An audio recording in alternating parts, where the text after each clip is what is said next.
2025 भर्तियों का वर्ष आज ही सुनिश्चित करें अपना सिलेक्शन और डाउनलोड करें तैयारी कर लो ऐप। नमस्कार, एजुकेशन नगरी की खास पेशकश एजुकेशन बुलेटिन में आपका स्वागत है। मैं हूं ललित वर्मा। चलिए रुक करते हैं शिक्षा जगत से जुड़ी बड़ी खबरों की।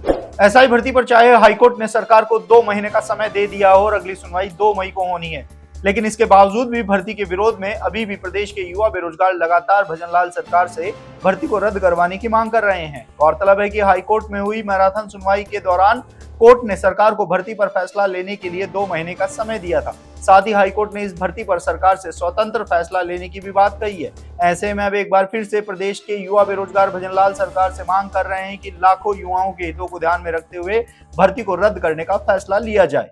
हालांकि सरकार के ही कैबिनेट मंत्री किरोड़ीलाल मीणा भी एसआई भर्ती को रद्द करवाने की मांग को लेकर 3 सालों से संघर्ष कर रहे हैं और हर बार वह भर्ती को रद्द होने की इच्छा भी जता चुके हैं। चतुर्थ श्रेणी कर्मचारी भर्ती में राजस्थान जीके के वेटेज को बढ़ाने की मांग को लेकर राजस्थान बेरोजगार यूनियन द्वारा सरकार को दिया गया अल्टीमेटम अब खत्म हो चुका है। इसके साथ ही अब बेरोजगार यूनियन द्वारा जल्द से जल्द जयपुर में एक बड़े आंदोलन की रणनीति तैयार की जा रही है। यूनियन के अध्यक्ष हनुमान किसान का कहना है कि चतुर्थ श्रेणी कर्मचारी भर्ती में राजस्थान के जीके के वेटेज की बढ़ाने की मांग को लेकर लंबे समय से संघर्ष कर रहे हैं और सरकार के मंत्रियों के साथ ही विधायकों को ज्ञापन सौंपते हुए अपनी मांग उठाई जा रही है, लेकिन अभी तक भी सरकार की ओर से कोई फैसला नहीं लेने के चलते युवाओं में आक्रोश है। इसलिए जल्द से जल्द जयपुर में एक बड़े आंदोलन की रणनीति तैयार की जा रही है और जल्द ही अपनी मांग को लेकर जयपुर में एक बड़ा आंदोलन किया जाएगा।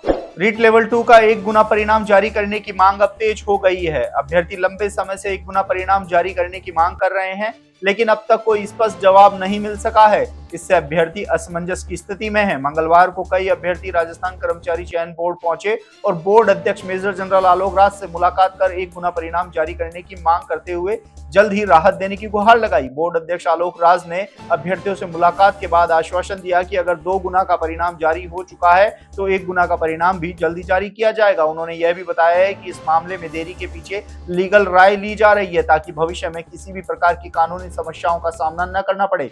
उनका कहना है कि इस भर्ती को पूरी तरह से सही तरीके से निपटाया जाएगा ताकि अभ्यर्थियों को कोई परेशानी न हो।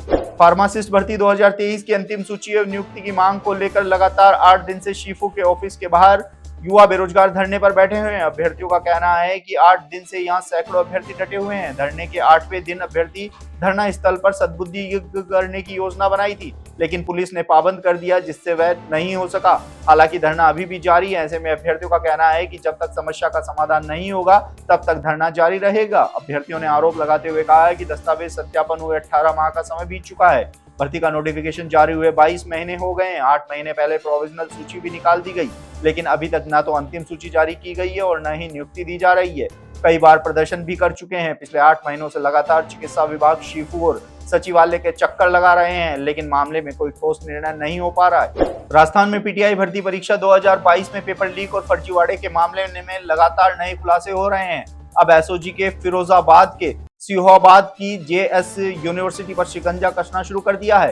हाल ही में एसओजी को एक पेन ड्राइव मिली थी जो यूनिवर्सिटी के अकाउंटेंट से बरामद हुई। इस पेन ड्राइव में फर्जी डिग्री और दस्तावेजों के कारोबार के पूरे खेल का पर्दाफाश कर दिया है। अब एसओजी जांच कर रही है कि इस फर्जी खेल में और कौन कौन लोग शामिल हैं। इस मामले में एसओजी पहले ही जेएस यूनिवर्सिटी के कुलपति डॉक्टर सुकेश कुमार, रजिस्ट्रार नंदन मिश्रा और दलाल अजय भारद्वाज को गिरफ्तार कर चुकी है। वहीं एसओजी की जांच में सामने आया है कि 2022 में पीटीआई भर्ती का नोटिफिकेशन जारी होते ही यूनिवर्सिटी ने बैक डेट में 1200 स्टूडेंट को बीपीएड की डिग्री दी थी। इन स्टूडेंट में ज्यादातर राजस्थान के थे, जबकि यूनिवर्सिटी को हर साल केवल 100 से 150 सीटें ही बीपीएड के लिए आवंटित होती है। तो ये थी शिक्षा जगत से जुड़ी तमाम बड़ी खबरें। कल फिर से आपके साथ रूबरू होंगे, तब तक के लिए नमस्कार।